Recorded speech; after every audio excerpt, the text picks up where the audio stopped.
Morning thing, day 7. So we're going to start getting a little bit stronger with these stretches now. Obviously, the individual stretches you can modify really easily. But as we're going into the yoga, you're going to find it potentially more challenging if you're not used to doing too much exercise, or it's a little bit deep for you. So I will always show you a low option first. What I'll do is I'll go through the first time slightly gentler, and then second time I'll go through higher options. You choose the level that's right for you. Always listen to your body.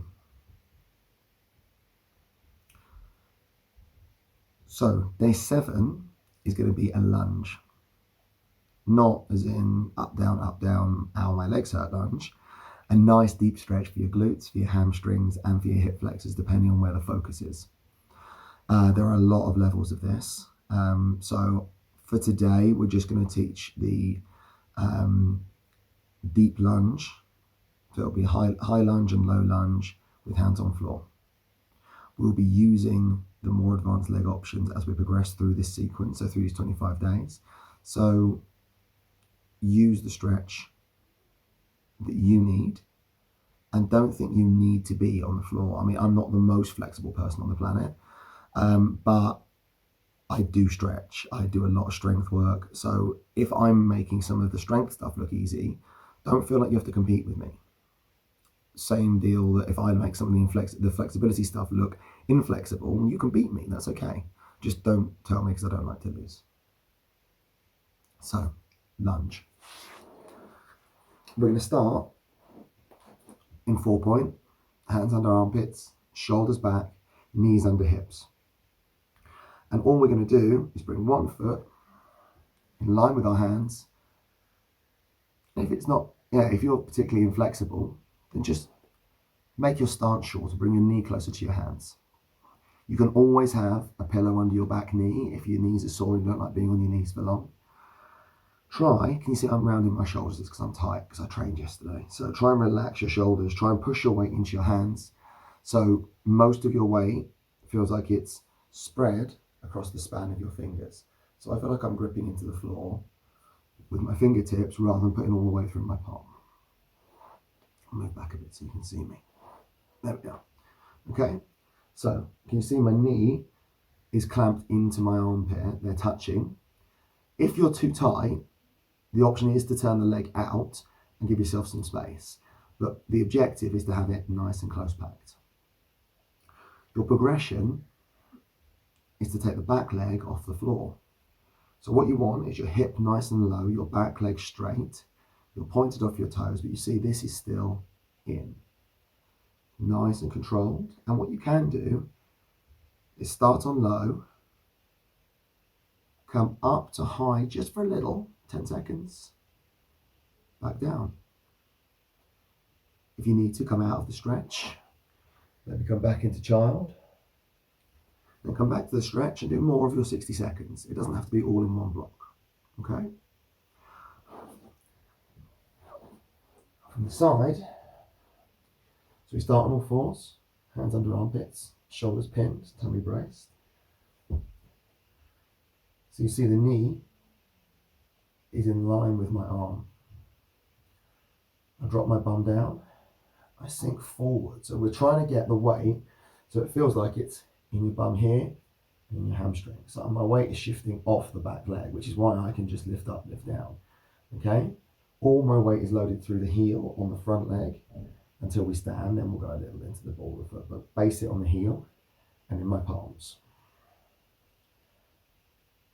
How we did yesterday with your Sphinx, think about pushing your weight through your arms, keeping your tummy tight always. And if you want the progression, you just straighten the back leg. Now, I am tight in my hamstring, so you can see I can't straighten my back leg. Ideally, my bum would be a bit lower, and it'd be a clear straight line from this knee to that heel.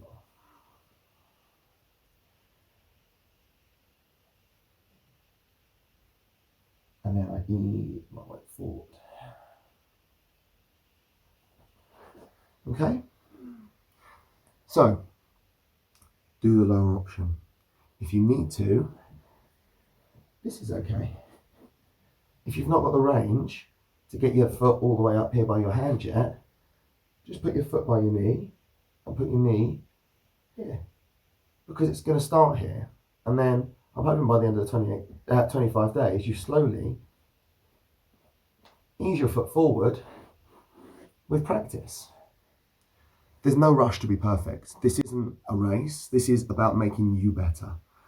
All I want is that you get in the habit of stretching every day. Even if it's just a couple of minutes, it doesn't have to be an hour's yoga class. A little bit of you time,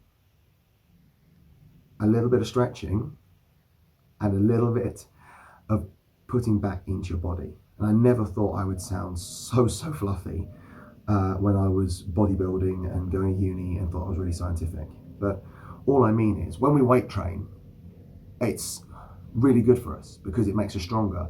And mentally, I don't know about you, I need it. Running, it's all therapeutic and it's strengthening your body, but it takes out of your body to be able to make you stronger. It saps your energy. It causes minor injuries, even though those heal. It taxes your body. Stuff like yoga, relaxation, switch off time puts back into your body. And if you think, same as food puts back into your body as long as it's healthy. So try to make sure you're putting as much back into your body as you're taking out. Your yoga sequence. So again, I will start low. I'll go through a couple of times. Choose the level that's right for you. I won't worry about doing the teaching points. I'll just call out on him and the moves, because you can see the teaching points on the previous videos. Okay? So, for today, I'm just going to start on the floor. We are going to do all the moves. Starting on all 4 point. Round your spine to the ceiling into cat. Come through into Sphinx.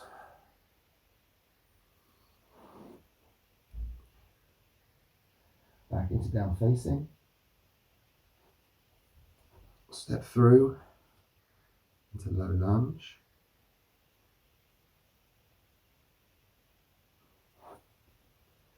Sink into child. Step through into lunge. Obviously you can use your hands to help if it needs it. Now, step back into child. Find your down facing. Step, walk, or jump into your deep fold. Come into flat back. And bend. Inhale. Release. And you inhale. You exhale and come back down. You step into your down facing, or just come back onto your knees.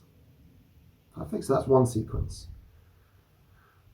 Step 2. I'm going to turn sideways so you can see me, but this is your progression. So we go round into cat.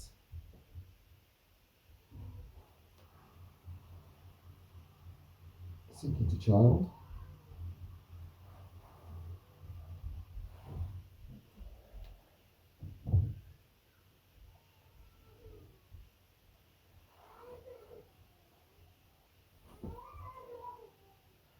Come through to lunge. Straighten.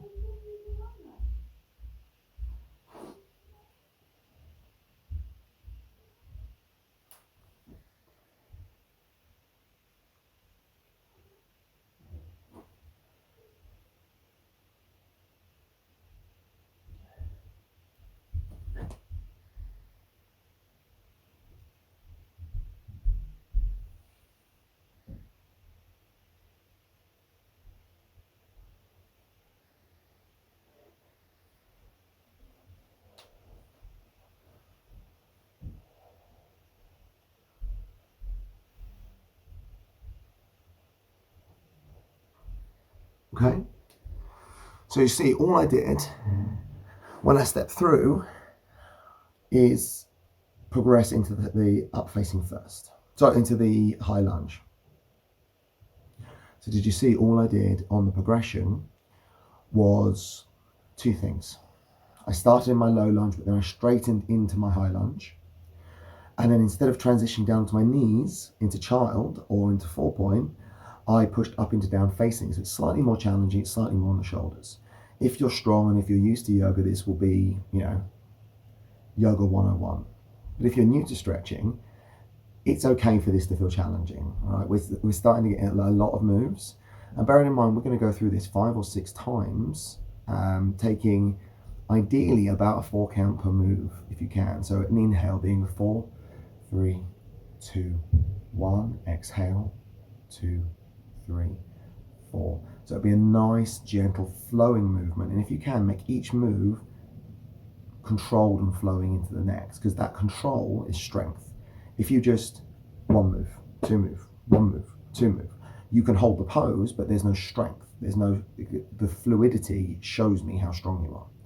So practice that control rather than the kind of ballistic, explosive movement. Have fun with it. I'd love to see some videos. We're starting to get to long sequences now, so post them on Instagram how well you're doing. Be proud of yourself and tag me in it. So at Sam Hall Osteopaths, and hashtag the SHO 10 minutes for me. So I want to make this a thing. Sam Hall Osteopaths 10 minutes for me. It's encouraging people to spend 10 minutes just doing something for you. I'm choosing it to be stretching and yoga, but just 10 minutes a day.